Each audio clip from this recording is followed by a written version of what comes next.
Hola, bienvenidos. En este video vamos a hablar sobre el concepto de especie evolutiva. Pero primero hablemos de qué es una especie. Bueno, todo el mundo conoce el concepto general de especie. Una especie es el conjunto de individuos que presentan características similares y es capaz de dejar descendencia fértil. Si bien podemos observar que hay un lobo y un perro en la imagen, el lobo y el perro comparten características fenotípicas que la gente podría identificar como la misma especie, pero todos sabemos de que son especies diferentes. En cambio, en la siguiente imagen, ambos organismos son perros, uno es un pug y el otro es un husky. A pesar de que son de la misma especie, no comparten características fenotípicas similares. Pero entonces, ¿qué es una especie? En el transcurso de la historia de la biología, el significado del término especie ha cambiado continuamente y ha suscitado un sinnúmero de discusiones entre los especialistas. Adentrándonos un poco en la historia, antes existían dos corrientes de pensamiento: los esencialistas, que afirmaban la existencia de los universales que constituían la más auténtica realidad, que los individuales no diferían en esencia y que los géneros y las especies existían realmente, y los nominalistas, que aceptaban que la realidad estaba compuesta por entes individuales y que los universales no existen. Son simples palabras, entonces el género y la especie no tenían existencia. Aristóteles, fiel partidario de la corriente existencialista, definió a la especie de dos maneras: lógicamente como una definición por género y diferencia, y biológicamente como la continuidad de la forma a través de la reproducción. Había tres cosas que se podrían conocer de una entidad: la esencia, la definición y el nombre. La esencia es el rasgo exclusivo, el nombre denomina la esencia, y la definición describe completa y exhaustivamente la esencia. Linneo define la especie como la categoría taxonómica mínima dentro de la jerarquía linneana, el grupo más pequeño por encima del individuo y definido por parecido morfológico. Darwin dice que es un conjunto de individuos que se parecen mucho entre sí.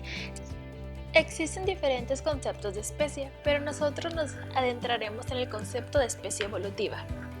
El propósito del concepto de especie evolutiva fue con el fin de que las especies pudieran ser utilizadas como base para la reconstrucción filogenética e historia biogeográfica, que estuviera más acorde con la historia evolutiva de cada grupo. Las especies son el resultado de procesos evolutivos. Consiste con la teoría evolutiva, por eso es muy importante mencionarla. La evolución es el resultado de una serie de transformaciones de la composición genética de las poblaciones, debido principalmente a las interacciones de los organismos con el ambiente. Uno de los primeros términos de especie evolutiva fue el de Simpson en 1961.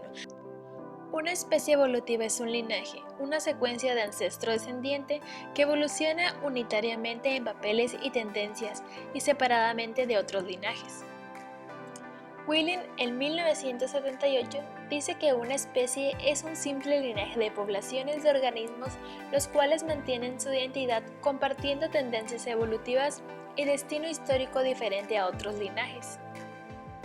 Rosen en 1979 dice que la especie evolutiva es la población o grupo de poblaciones definidos por una o más características apomórficas.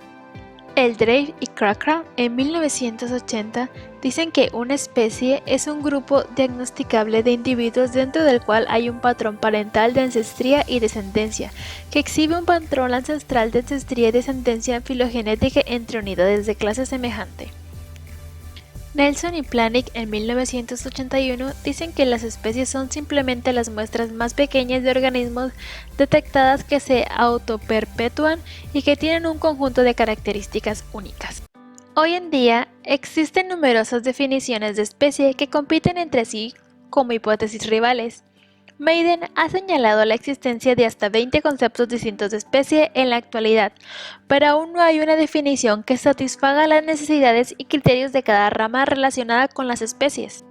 Como ejemplo de evolución tenemos el ejemplo de los crustáceos. Durante las últimas décadas, el origen, la evolución y filogenia de los crustáceos ha sido tema dado el número tan reducido de grandes grupos de crustáceos. El registro evolutivo inicial de los crustáceos son el resultado de la descripción de pequeños fósiles cámbricos. Los crustáceos verdaderos empiezan en el período cámbrico y continúan hasta la actualidad. En cuanto a la filogenia de las esponjas, aún no se ha resuelto. Hay un debate en curso sobre el patrón de ramificación exacto de sus principales clados y sus relaciones con los otros animales no bilaterales. La ramificación más temprana de los metasaurios son las esponjas. Las esponjas están presentes desde el período criogeniano. Fueron abundantes y fueron formadoras de arrecifes. Bueno, eso sería todo. Muchísimas gracias por su atención.